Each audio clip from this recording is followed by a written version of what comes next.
Tire and Auto Service, located at 5548 I-55 South Frontage Road, Byram, is your family-friendly automotive repair shop. Quick and free professional estimates on all repairs. Richard's Tire and Auto Service has certified technicians that specialize in front and four-wheel drive vehicles. For a quick estimate or an appointment, call Richard Arja 601-371-3175. That's 601-371-3175. Richard's Tire and Auto Service. A problem.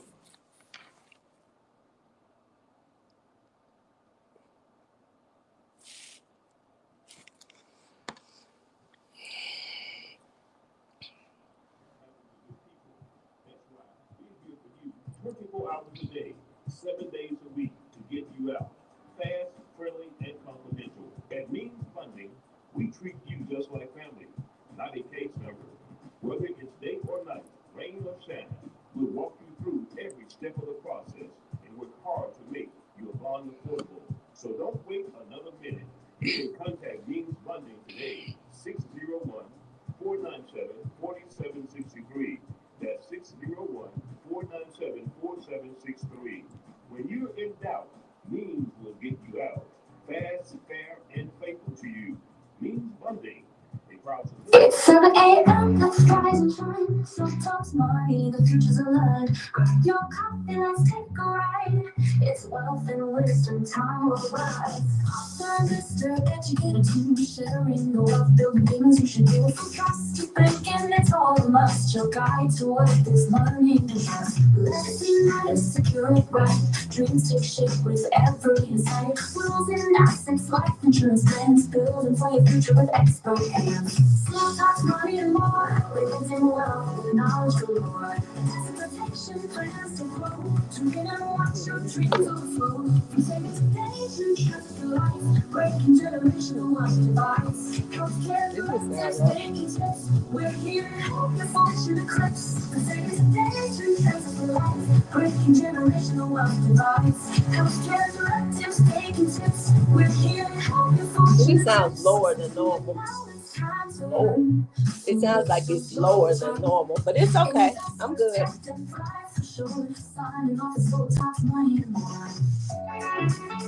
Good morning, good morning, good morning, and welcome to another episode of So Talks Money and More. I am your host, Dr. Sabrina Edmond Williams, educator, author, and investor, opening minds and closing contracts. I am so noted. And I am so excited and delighted to be here this first day of December. I mean, this year is passing by. It has passed by. It's not actively passing. It has passed by.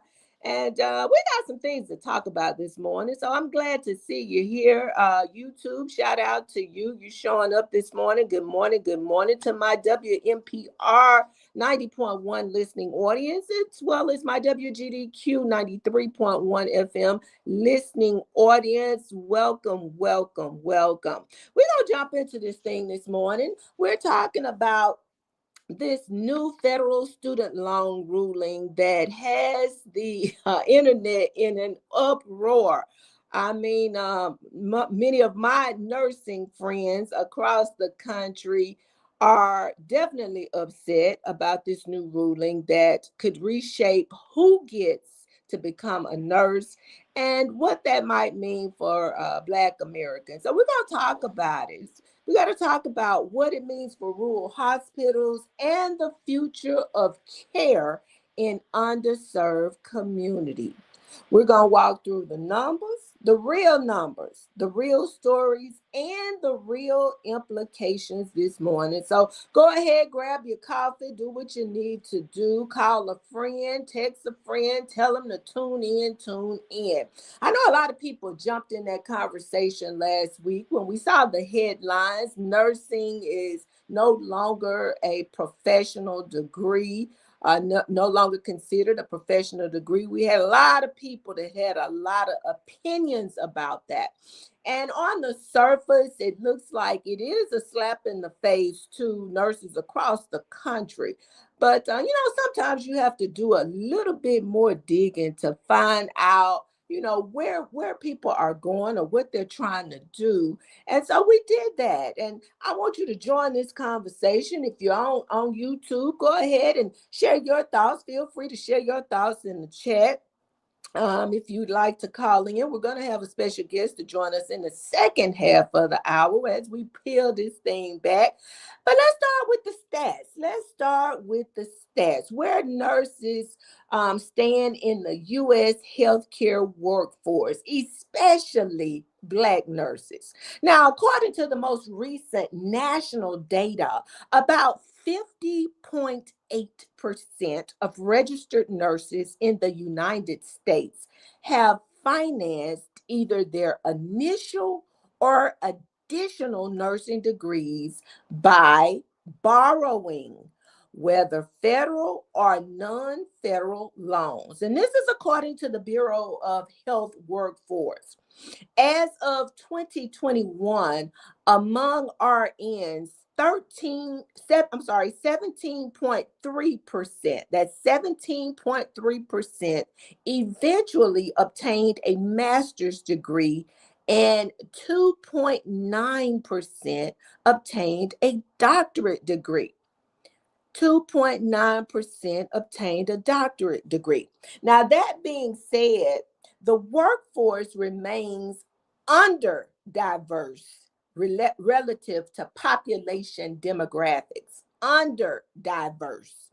While precise nationwide counts of Black RNs are higher to pinpoint, the exclusion of nursing from the quote unquote professional degree loan eligibility list threatens to make it harder, not easier, for aspiring Black nurses, especially at the advanced degree level. Makes it harder. So now, while many of you heard that, what do they call it, the clickbaits, you heard that nursing is no longer considered a professional degree, and you thought, wow, that's just a slap in the face to nurses. It's deeper than that, you guys. This really boils down to the dollars and cents. Who gets to borrow money to become a nurse in the first place? Now, representation in healthcare, it really does matter.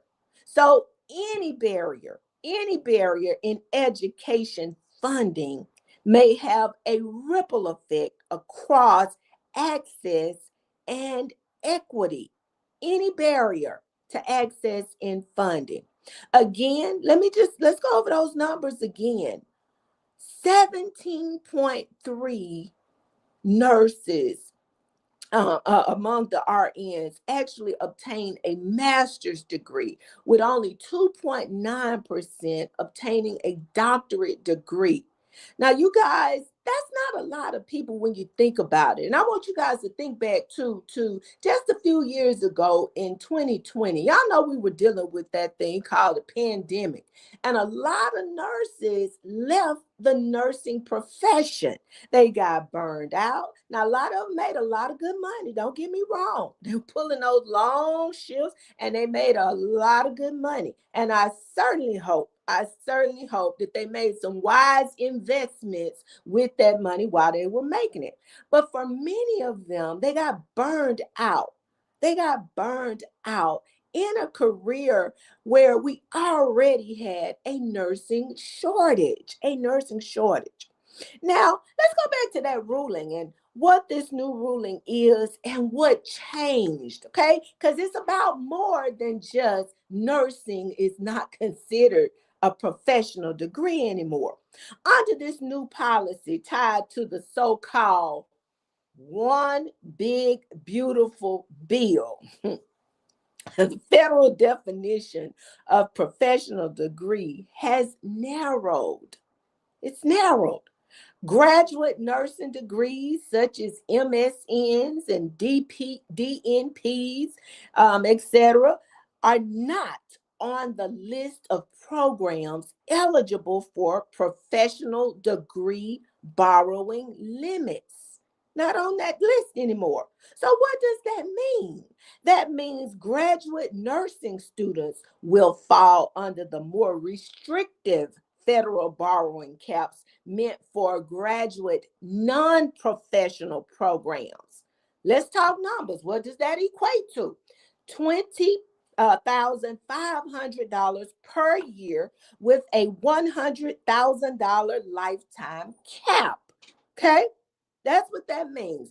The borrowing limit will now be for those who are aspiring to pursue a professional degree. That means your master's or your doctorate degree in nursing will be $20,500 per year with a $100,000 lifetime cap. Now, by contrast, professional degree students in programs like medicine. So let's say you wanted to become a quote unquote doctor as opposed to getting your doctorate in nursing. So programs like medicine or law, they may borrow up to $50,000 per year with a $200,000 lifetime limit under this new law. Under this new law. Importantly, undergraduate nursing, that means the people that's at the bachelor's level, BSN, or associate level, they're not affected by this change. It's only those who aspire to go on and pursue higher levels of education.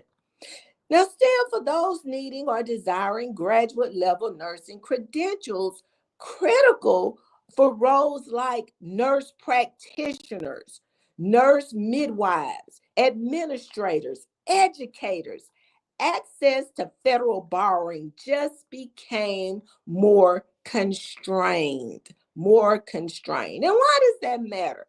All right, we're already underrepresented anyway. When I heard this, for those that are listening to us or tuned in on YouTube, I don't know where people are tuning in from. Some of you are here locally in Mississippi, but I see California has checked in. Good morning, and welcome to So Talks Money and More. Let's look at what that means. I got when I started doing my research for the show, one of the things that came to mind is what's going on here in Mississippi? How are we represented? How are our nurses showing up? And so I decided to take a peek at the faculty, the full-time faculty over at the University of Mississippi Medical Center to just see how many of the faculty look like us.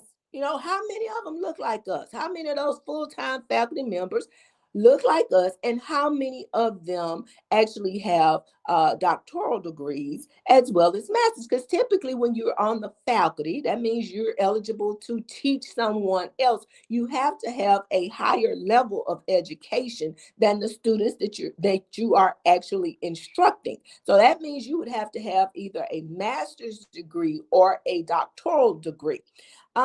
Surprisingly, and I say this, I'm not being funny and I don't take this lightly. Surprisingly, I found that there were 13 faculty members that were Black, that hold either master's degrees. I found 3 of them that held master's degrees, or hold master's degrees that are on the faculty over at UMMC, and then 10 that hold either PhDs or DNPs. That's a doctoral degree in nurse practitioners. So shout out to UMMC, because that's certainly higher than what I was expecting to see.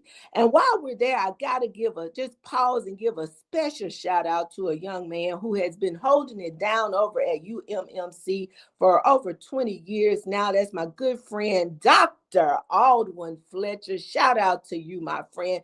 I mean, he's doing things that really are to be aspired. I know a lot of times we hear the negative about how the Black man is showing up in society, but my good friend Dr. Fletcher went on and got that doctoral degree in is doing his thing over at UMMC in nursing, and I salute you, my friend. Now, back to the script. If you are just joining us this morning, welcome, welcome. Come on in, come on in. We are talking about this new federal rule that has the nursing community in an uproar. The fact that they are now looked at as not being professional. The nursing degrees are not considered professional degrees. Now, let's talk about it. Let's talk about it because it's not just about a title. It's not just about calling this profession professional. It really does boil down to dollars and cents. Now, let's look at the cost of nursing education and borrowing. Let's talk about what we know. A national survey by American Association of Colleges of Nursing, AACN, found that more than half of graduate nursing students from diverse backgrounds, they borrow. They borrow $55,000 or more for their advanced nursing degree, right? More than half of graduate nursing students from diverse backgrounds. That's us. That's who they're talking about. We have to borrow the money to go get that advanced degree, 55,000 or more. Other research confirms that Black African American nurses report significantly higher student debt burdens than their white counterparts. For example, a 2025 study found that among nurse participants, Black nurses had a mean debt burden around, get this, $70,600. $70,600, which was far higher than white participants' mean, which was about $27,500. I'm just going to let that sit right there. Now, the Black nursing students found themselves in an average amount of debt of about $70,000 to achieve or receive their graduate education, but their white counterparts sit at an average of about $27,500. Now, separate data for broader healthcare workers, and that means not just nurses. So we're going to widen this thing out. From about 2018 to 2021 shows that educational debt was more common among who? Who would you think? Yeah, right. Black healthcare workers than white healthcare workers. So what's the implication here? For many Black students aiming for advanced nursing degrees, existing debt burdens were already high. They were already high when the nursing profession was considered a professional degree. Now, with these new loan caps, this may make borrowing even harder or force reliance on more expensive private loans or other risky financing. Now, let's talk about what this could mean to that little girl or that young man that aspires to be a nurse. That person that looks up to someone like my good friend, Dr. Aldwin Fletcher. That young man that sees in him what's possible and desires to become a nursing professional. And what does this mean for access to care? Especially in underserved or rural communities. Now, with fewer Black advanced practice nurses, what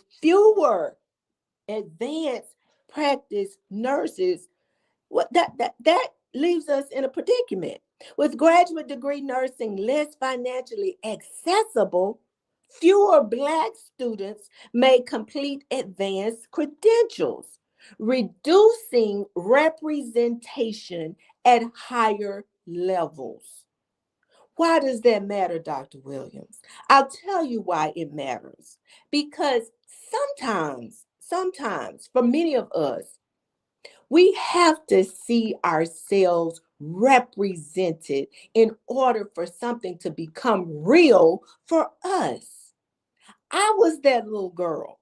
I was the little girl who was at Mississippi State that looked in the face of a young 25-year-old by the name of Dr. Licia Crompton.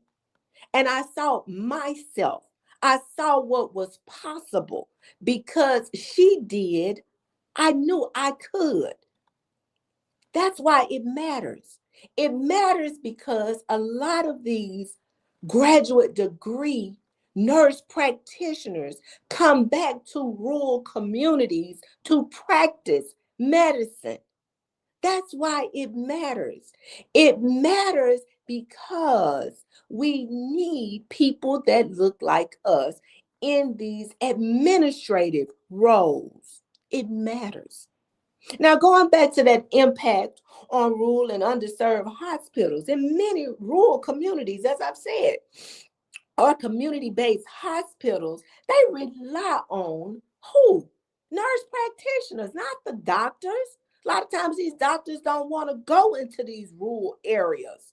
So often, because these communities are lacking in physicians, we are reliant on those nurse practitioners who will come into our communities. Now, if fewer nurses can afford graduate school, staffing gaps that are already deep may worsen. They may widen. Access to care may worsen. This is why it matters. When we have these conversations, it's not just about that headline that gets people's feathers ruffled. Nursing is no longer considered a professional degree. We got to go deeper and talk about what's really going on here. Now, a representation matters in healthcare because patients often have better trust, communication, and outcomes when providers share racial, cultural backgrounds. Let me just say that again. When your provider looks like you, sometimes they're a little bit more concerned about your health care and your outcome.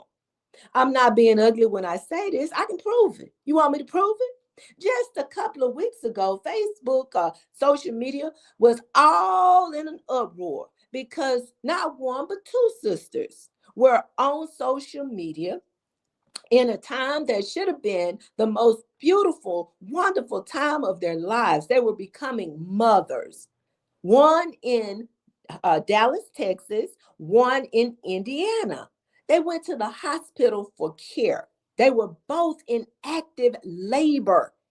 And instead of being seen, being heard, instead of receiving the care that they needed and the care that they deserved, they were treated worse than animals. And I say that and I'm not taking it back because I know that in many instances, there are people that are so engaged and in tune with their animals that if they saw their animal in active labor, they would provide assistance to that animal. But yet these sisters went into hospitals where there is an expectation that they would have and they should have received care. One was actually turned away, escorted up out the hospital by security, only to pull over on the side of the highway and have her husband deliver her baby 8 minutes later. So when we talk about this access to care and having people that look like us, it matters. It matters. Trust me, it matters. It matters. Now, when we don't have people that look like us, that have access to healthcare and the funding that they need to become these professionals, that is very discouraging for our youth. Young people and their parents may view nursing, especially advanced nursing, as too risky or too indebted a path. And so they could choose other paths that could deter a generation from entering a profession historically seen as stable, service oriented, and upwardly mobile career. Now, let's break this down. If you're just joining us, come on in, because we're having a conversation. We're breaking this thing down. Not just a headline, not just a headline. Nursing is no longer considered a professional degree. No, no, no, no, no. We're talking about why that really matters this morning here on So Talks Money and More. Now, let's look at this student loan debt disparities by race. More data. Come on, let's talk some data this morning. On average, among all U.S. student loan borrowers, Black borrowers carry a heavier burden. According to one analysis of 2025 data, 4 years after graduation, 4 years after graduation, Black college graduates owe an average of $25,000 more than, not $25,000, $25,000 more than white graduates do. Black borrowers also tend to have higher loan balances. Many Black and African American undergraduates graduate with $40,000 or more in debt. $40,000 or more in debt, a larger share compared with all graduates. And I guess right here, y'all, I might need to just stop and do a praise break right here. But for the grace of God, that was not Dr. Williams' story. That was not my story. But for the grace of God, it was not my story. I did not graduate with a ton of student loan debt. And I'm so thankful. I'm so thankful. Because of systemic disparities, lower median family wealth, lower parental ability to contribute, Black families are less able to absorb the impact of debt quickly, which slows down what? What does Dr. Williams talk about? Wealth accumulation, home ownership, investments, and intergenerational wealth building. Intergenerational wealth building. That means many Black graduates, including nurses, for them, the financial burden of education doesn't end at graduation. The financial burden of education doesn't end at graduation for Black students. It often extends years or even decades, limiting career flexibility and delaying other wealth building steps. Student loan debt isn't just an individual burden, it's a structural barrier to generational wealth building and economic mobility for Black families. Just need you to think about that for a minute. And while we're there, I got to pause because something's in my spirit, you guys. And I want to go ahead and say this now because I know we have a guest that's coming after the break. Many of you know that I also participate in a podcast, Fly Nubian Money podcast. And one of the things that we often talk about is what's going on and what we can do as a community to impact change. Okay, we don't just talk problems, we try to address the solutions. Now, today's show is kind of interesting. Later today, I'll be on that podcast, but we're talking about what happened on Black Friday. You know, Dr. Williams was on here. If you listened to the show last week, we talked about the need to do something different with our finances. So when we look at the stats, Mr. Jones, and we see that Black Friday spending topped $1 billion, my question is, with all these boycotts and with folks still, broke because we've been laid off and fired and all these different things, furloughed and all these different things, who spent $1 billion on Black Friday? Who did it? Who spent? We sitting here having a conversation about debt and our students not being able to afford graduate school, but yet we got money to go put $1 billion into the economy to stimulate it on Black Friday. Make it make sense. Make it make sense, Mr. Jones. I'm over here just scratching my head, Black people. Come on, come on, come on. Woo, y'all. I'm looking at the clock. I think that's a good point right there to take a break, Mr. Jones. We're going to go throw it to a break for just a minute. And when we come back on the other side of the break, we're going to continue this discussion about this new rule that is impacting Black nursing students' ability to access funds. We'll see you on the other side of the break.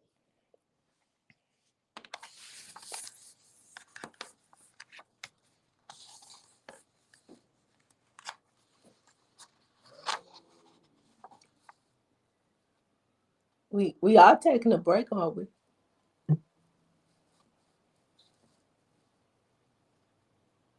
Refurbish or like new appliances, washers, dryers, refrigerators, well, you can find them just around the corner at Patrick Hughes Appliance, located 3064 Highway 80 East, Suite 14, Pearl, Mississippi, next to the Kroger. At Patrick Hughes Appliances, we offer delivery and repairs if you bring your appliance in. Refurbish and like new appliances, washers, dryers, refrigerators, and more. You can find it at Patrick Hughes Appliances, located 3064 Highway 80 East. Hello, this is Dr. Sabrina Edmond Williams, educator, author, investor, and host of So Talks Money and More.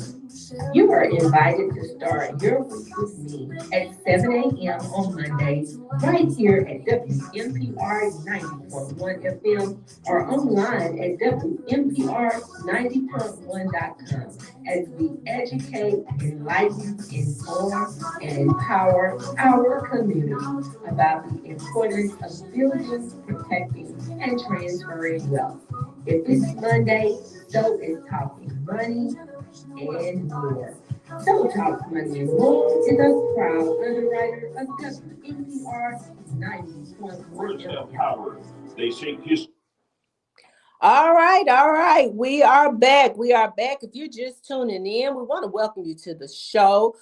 So Talks Money and More. I am your host, Dr. Sabrina Edmond Williams. And this morning we are talking about this new federal rule that is impacting the nursing profession and their ability to borrow money to pursue advanced degrees. Now, we're on the other side of the break, and as I mentioned, I have a guest that's joining me by phone, and I couldn't even step my toe in a conversation around anything medical without inviting the medical professional herself to the call.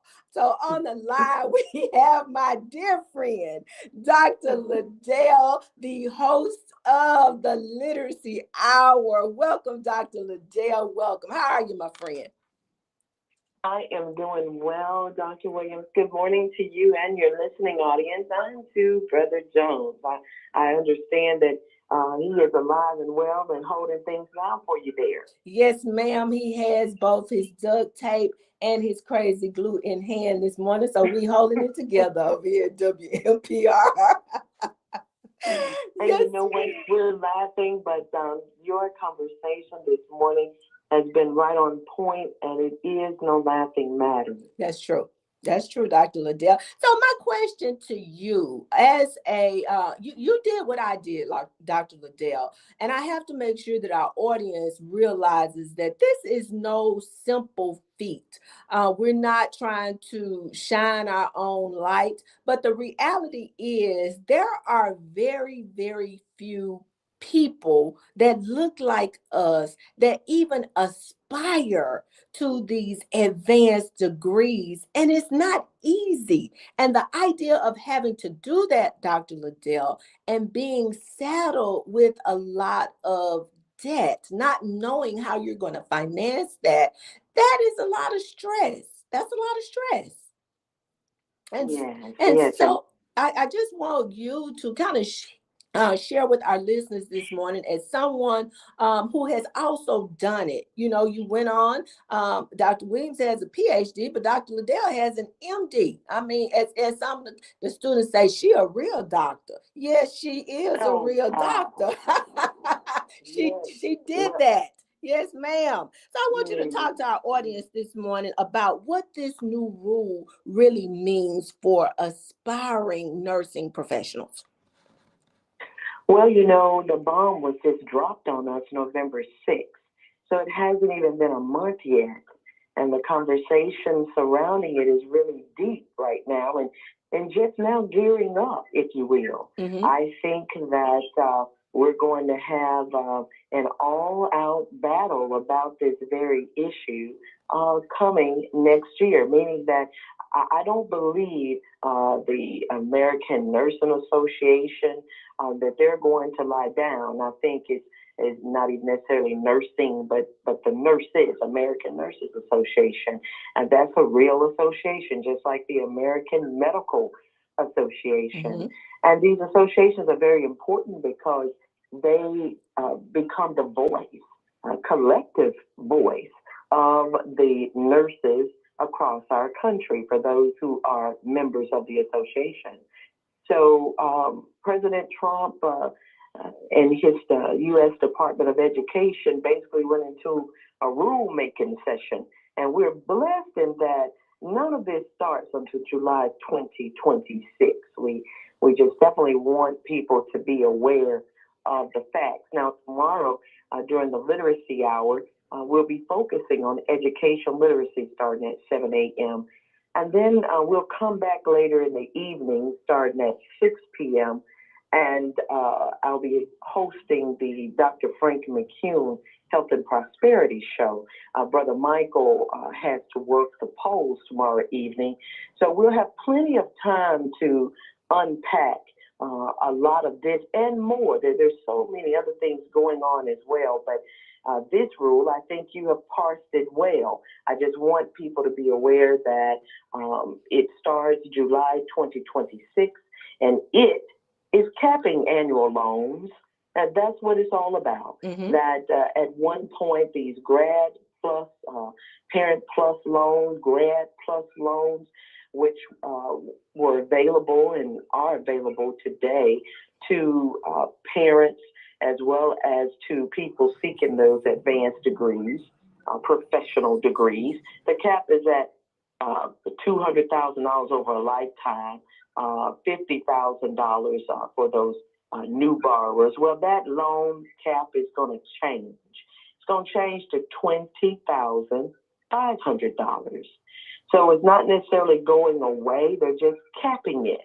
Mm-hmm. Because they feel like the plus loans have gotten away from us. They feel like there's been a whole lot of borrowing going on, and they are looking to cap it. So, again, that announcement came November 6th. United States Department of Ed concludes the negotiated rule-making session to implement the One Big Beautiful Bill Act's loan commitments. So that's what it comes down to. Is all about the money. Previously, graduate students could borrow up to the cost of their attendance, which led some institutions, like the ones you and I have attended, to offer expensive graduate programs. Mm-hmm. All right, and that's how they have explained it, that those graduate programs were quote unquote expensive, with a negative return on the investment. The part I'm still trying to wrap my mind around is the negative return part. Mm-hmm. You know, how did that committee of educated folks sitting around a table come to the conclusion that people who are attending these quote unquote expensive graduate programs don't yield a positive return on the investment, Absolutely. but instead yield a negative return? That's the part I wish I could see their notes from the meeting. And since they do work for all of us, perhaps those meeting notes are public information. But that's where it all stems from. They had a committee meeting where they finalize the rule making to implement the One Big Beautiful Bill Act's loan provisions. Now, Dr. Liddell, let's peel this back just a little bit more. Now, I did not go over into any of the programs and look at the current price of a nursing degree, a graduate degree. I just know that the undergraduate level for many of these programs, we're talking, $20,000 just at the undergraduate level. So when we're talking graduate school, what are we talking about in terms of the cost of a graduate education? Oh, wow. And that varies according to the institution. Correct. I'm very happy that you put that topic on the table because it is important. There's a Bachelor of Science degree, and that's the one you're talking about regarding undergraduates. They get a bachelor's after they have attended those 4 years of college. And many of them plan to pursue advanced degrees, as you've also stated, and that includes the nurse practitioner's degree. And yes, those degrees can, top $50,000 a year easily. And so it varies based on the institution. And I'm not sure, but I'm trying to see if the University of Mississippi Medical Center, I know we have a nursing program there. There's a very good one in Clinton. I'm just trying to, at Mississippi College, and also at the Hines Community College, they can get the nursing degrees. And I'm just wondering what the committee meant by, quote unquote, that negative return on the investment and the quote unquote expensive. That what in fact are they calling expensive? How much does it cost to attend nursing school in order to get those advanced degrees? So, and I hear you say that, Dr. Liddell, and what comes to my mind when I hear that negative return on the investment is perhaps these situations where you have providers that have agreed to go work in maybe rural areas in exchange for, forgiveness of some of the student loan debt. In an instance like that, perhaps that's what's meant by this negative return on the investment. I don't know. I don't know. That's something I'd have to think about as well and maybe do some research on to find out where or why it's viewed as a negative return. Your thoughts? I'm with you. And in researching how much that costs for that nurse practitioner NP degree, certainly someone who is practicing nursing practicing today can tell us how much he or she paid. But they say it ranges from $12,000 to over $160,000. Again, dependent on the institution, whether it's public or private, depending on whether the person's residency status is in state versus out of state. So there are some pretty, looks like lucrative nurse practitioner programs around where people are paying this amount of money to become a nurse practitioner. Now, let me ask you on a more personal note, Dr. Liddell, and I'm not trying to put you on the spot, but I think it's important for our listeners to understand the sacrifice and the cost of our investment, not just the time investment, but the financial investment as well. As I mentioned in the first half of the hour, I did not incur a lot of debt as I was matriculating through the university, both at the undergraduate level and at the graduate level. And I don't say that to brag. I am so thankful that that was not my story. I don't know about you, but did you incur, throughout your years of medical school, was that something that you had to rely on, student loans to finance your education? And it's not necessarily a personal question. I appreciate the question because when people, tax-paying dollars, are helping to subsidize our education. I just believe it becomes everybody's business. And so I am happy to share everybody's business with everybody. I didn't have to pay one brown penny. Do you hear me? Mm-hmm. God has been very, very, very good to me. And I am so very grateful for the scholarships I received as graduating valedictorian from Knoxville County High School to attend the Tougaloo College. I'm so very excited about that opportunity. It was one of the best decisions I've ever made in my life to attend that historically Black college.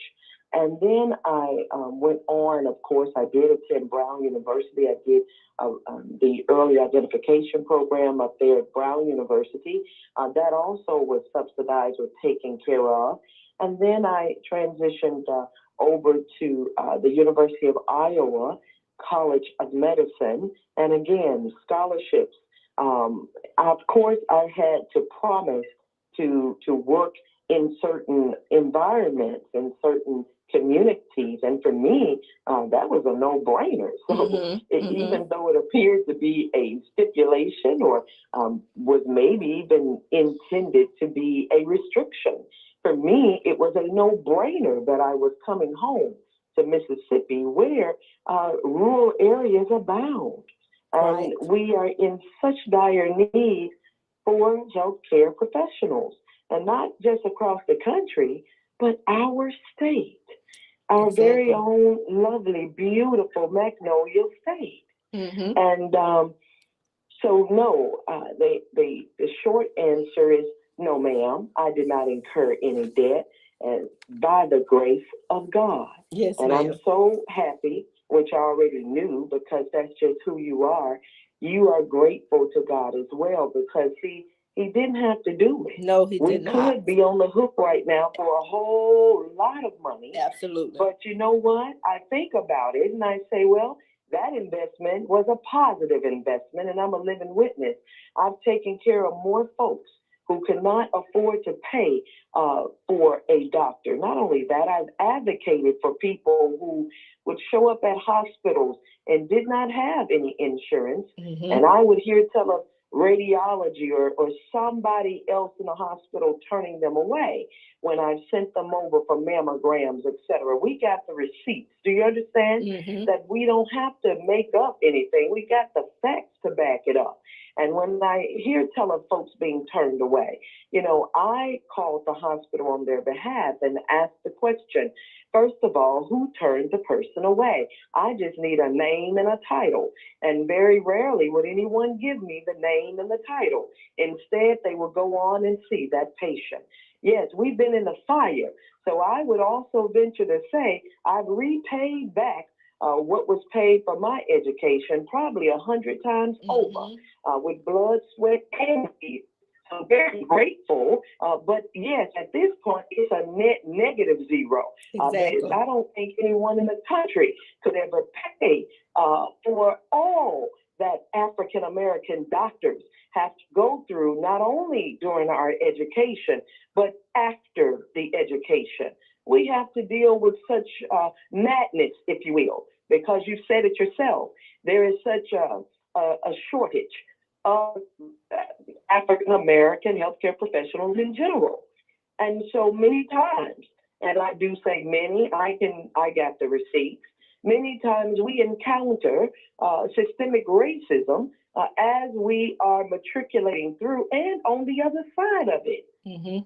So paying $100,000 to send me to school could never, ever top all of the stress, anguish, and turmoil that we as minority students, students of color, have to contend with as we matriculate through these type professional programs.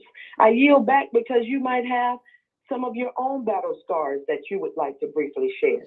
Well, and I think as we're talking about this, what I would like for our listening audience to take away from this is not something that's easily done. When you look at these statistics and you see that, you know, only 2%, 3% of the population even aspires to these degrees or obtains these degrees. I look at the stats from engineering, for example. That's my area. Of the engineering degrees, the doctoral degrees that are awarded in engineering, only about 1.7 to 2.3% of them go to Black students. Now, I want you to think about the number of institutions across this country that awards engineering degrees, whether we're talking about PWIs or HBCUs. It's a whole lot of engineering degrees that are awarded every year, but very few of those are going to Black students. And then when we talk about doctoral degrees among Black women, there's less than 1% of the population that holds a doctoral degree in engineering. I did it, but I want other little Black girls to know that it's possible because I have done it. I aspired to it and I did it. It is possible. And not only is it possible, Dr. Liddell, you know yourself, it's necessary that others follow the lead that we have set, that they come behind us and do the same. Our community, the very existence of our community depends on it. So we've got to listen to this conversation with an open mind. It's not just about nursing not being considered a professional degree and people jumping on social media and having their say about, hey, well, I'm a professional. It's not that. I saw a lot of the comments. It goes deeper when we start talking about funding and who's getting funded and who is being positioned to enter the workforce in these professional capacities. And with that being said, Dr. Liddell, I'm going to give you a few minutes to wrap up, and then I got to go to this closing monologue. This thing has been good this morning, and I certainly hope that we have inspired some other listeners to encourage their children to pursue these degrees. But I also want them to be informed about what's really going on when it comes to this financing. I yield to you. You are so right. And that is why I mentioned the American Nurses Association in this particular regard, Dr. Williams, because I, for one, will be following their lead, listening to their perspective on this deal and the things that they plan to implement, the courses of action they plan to take. The American Nurses Association has already said that those most affected by the cap will be those advanced practice nurses, including the nurse practitioners, but it's more the nurse practitioners who practice advanced nursing. You have clinical nurse specialists, certified nurse midwives, right. You even have nurse anesthetists. And so I have worked in the operating room in the past with nurse anesthetists, and they are wonderful. They stand right with the nurse anesthesia, with the MD anesthesiologist or DO anesthesiologist. And from what I'm understanding, sometimes they actually oversee the anesthesia that is being given to a patient. But hold on, Dr. Liddell. Hold on, Dr. Liddell. Let me just jump in there. Okay, this is an educational show. Dr. Liddell and I are both educators. And for those that may not know what she means by what she's talking about, that's the person you want to make sure when they put you to sleep that you wake up. So let's just make sure they understand who that is. I'm glad that you said that. And so what's going to happen is when this cap takes effect next July, people who want the advanced practice nursing degrees will still be able to apply for them. It doesn't diminish the fact that this field of work is a profession. In other words, it doesn't determine the importance of the program, has no bearing on whether the program is professional in nature or not. It's all about the money. The money. And so they'll still be able to pursue the degree. They just won't be able to rely on federal subsidization, federal money to pay for all of what they will have to do to obtain that degree. They'll have to rely on some private loans from friends, family, banks, etc. And that leads to another conversation that, okay, so the degree still will be available, but how many minorities, particularly African Americans, can walk into a bank and get a loan to subsidize the rest of it? So we're going to stop. It's going to open, as I said, yes. We're going to stop right there, Dr. It's going to open up. Let's put a pin right there. And the reason why I say that, I want you to leave them with that thought right there, because I want to offer some things that our parents need to start doing right now, because we know that this rule is pending, and we know that if it goes into effect, that we're going to have to do some things differently. So I thank you for being a part of this call, but I want to just end it right there. Having me. Thank you so much. Thank you so much. Have a great day. All right. I'll continue listening. Thank you. Bye-bye. Thank you. Okay, parents, got to do some things differently. It's time for us to make a shift if we have not already done so. Now, being a nurse, the nursing profession is a very admirable profession to pursue. It's very admirable. Nurses are so invaluable. If you don't think that they are, just get sick. Go to a hospital, get sick. You'll find out. We need them. But we also need our people to start doing some things differently, you guys. And I go back to, for those of you that may just be tuning in to the second half of the hour, right before the break, I posed the question. You know, we talked about Black Friday spending on last Monday when we were here on air. And then we come back on air this week and we found out that somebody spent $1 billion over the course of Black Friday and I guess Small Business Saturday. And we hadn't even finished Cyber Monday. So the numbers are still being added up on how much money we're putting into the economy. But just know that when we're doing all this spending, at some point, we got to stop and start thinking about investing. What are we investing in and who are we investing in? You know, what you don't get to do, Black America, is you don't get to take your resources and go out there and waste them up and then complain that there's no money or that other people are making rules that will impact your children's ability to get a graduate education.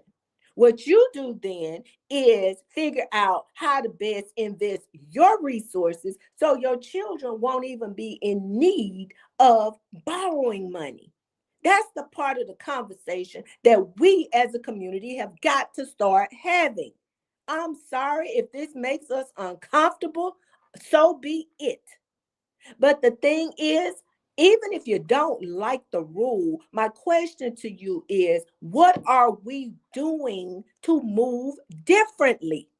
And when I hear that we go and we spend money in the economy, money, again, I say buying stuff we know we don't need, things that we know we don't have to have, and sometimes even with money that we don't have to have, but yet here we find ourselves with a cap placed on our children, our grandchildren, and their ability to get the funding that they need for their education.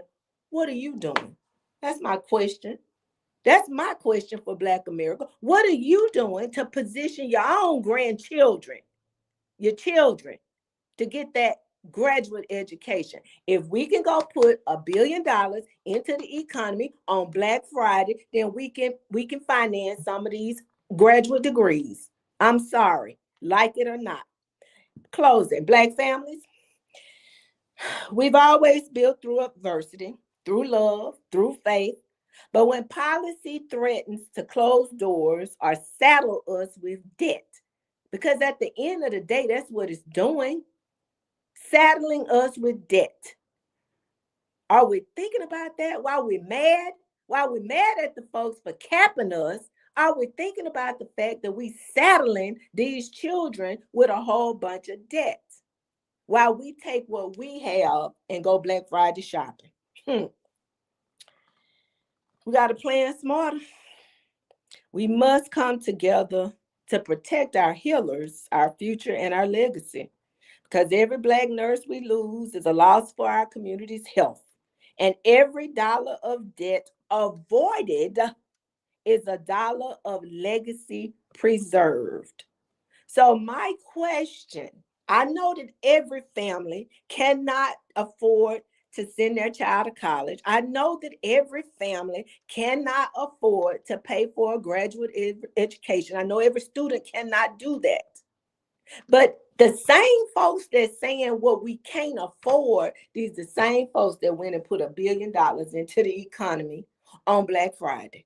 Now I'm gonna let it ride right there. Thank you so much for tuning in to So Talks Money and More. We hope you'll come back. I'll be here next week. Y'all might be mad at me, but I'm gonna be right here next week if the good Lord says the same. That's just some conversations we got to be real about in the Black community. And this is one that I truly do not understand. I don't understand what's going on, Mr. Jones. With that being said, we'll be right here next Monday. If it's Monday, so it's Talking Money and More. Peace.